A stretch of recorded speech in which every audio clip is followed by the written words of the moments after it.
When it comes to talking about what games will Bethesda release next, the Elder Scrolls series is, just as Todd Howard described it, always an elephant in the room.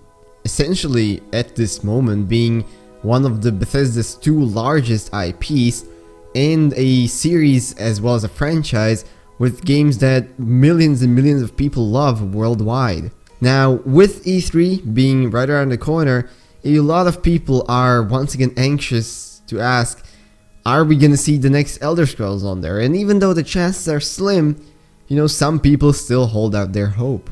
This hope is, however, in my opinion, fairly far-fetched, as we have received during several interviews in the past with Todd Howard, as well as other creative people from Bethesda, the information that this is probably many years off, and that they are currently not developing it, or at least it's not in to be released anytime soon. Tell our fans, yes, of course we are. Okay. It's something we love, but it is, I have to be careful what I say. It's a very long way off. Now, while they do point out their technology as one of the reasons for that, and probably the main reason, I do think there are other reasons for that as well. And in this video, I'm gonna try my best to outline some of what could perhaps be the reason why we're still not seeing the next Elder Scrolls even 7 years after the release of the last installment, The Elder Scrolls V Skyrim. Now, as a quick disclaimer here, I do not work for Bethesda, unfortunately, and all of these speculations are going to be coming from my head, from my research online, and from my experience with the industry. So if you disagree with anything I say or have your own opinion, that's completely fine, and please make sure to leave that down in the comments. I would love to read it. Anyways, grab your sword, get your Thum ready, and let's go. Now, one of the reasons, while perhaps being the smallest one but a good start, for us not hearing about the next Elder Scrolls yet, is that Bethesda likes to do their game announcements late. I mean, even think back to Fallout 4. Just before it was released, we only got the announcement a couple months before that. Todd Howard has specifically said it himself that they like to announce the game very close to its release, and this is smart. To a certain extent, it does limit the amount of speculation and hype that builds up, but it leaves just enough room for people to be excited. On the other hand, it lowers the chance of you ending with something like the No Man's Sky fiasco, if anyone still remembers that. By announcing the game later towards its release, first of all, you're able to give people something really satisfying during your presentation and be like, yeah, you're going to be getting your hands on this in 3 months or maybe 4 or 5 months. On the other hand, it also most likely gives you enough to show during that presentation to get people excited, as several months before release, chances are a game has already entered its full content log and is now just in polishing stage. Now, a big reason that multiple people, including Todd Howard, have outlined in interviews as into why we're not seeing it just yet are the technical limitations, and it is very important to understand why those exist. See, with both the previous installments respectively in the Elder Scrolls series, Oblivion as well as Skyrim, when they came out, to an extent, they revolutionized the RPG open world video game genre.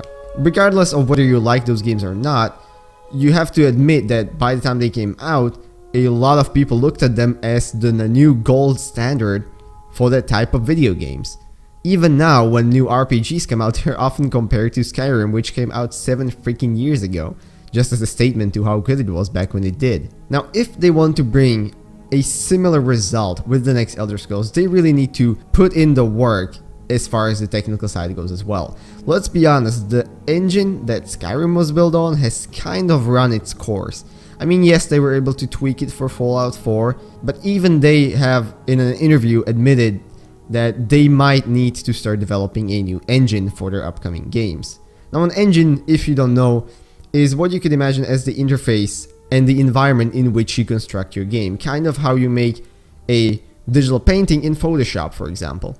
Engine kind of sets limitations for your game, creates the environment, and often does a lot of helpful stuff for you, such as create lighting or simulate weather based on how you set it. Now, an engine has to be at least partially finished before you can even start making a video game in it, which definitely goes to show why we might be several years away from the next Elder Scrolls if they're developing a new engine for it that is an Elder Scrolls sized project on its own, because this engine has to be able to house the next huge open world title.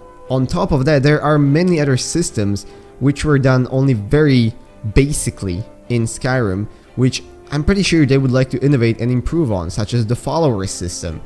You know, having actual branching storylines with things that affect the world around you.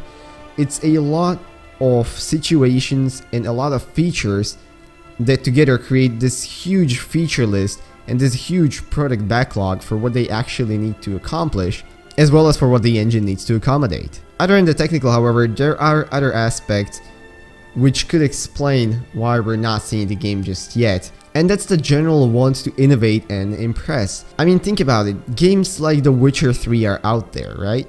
And if they truly want the next game to be amazing, then their aim should be to surpass whatever open world RPGs are out there right now and make an experience that is better and arguably once again innovates on the entire open world RPG game genre, just like the previous installments did. Now, whether this is done by including better storytelling system, better faction system, giving us a more entertaining and more enthralling open world to explore, that is all debatable, and honestly I have no idea. But the general consensus, which also ties in with my next point then, is that they want something that they can impress with. They want something that's innovative. If they wanted to just give us like more Skyrim-esque gameplay with a different map, they could have done that years ago. And because they haven't, it's, at least in my opinion, pretty clear that they're striving and aiming for something truly remarkable, which, just how Todd Howard put it, If I could sit here and explain the game to you, and you would say,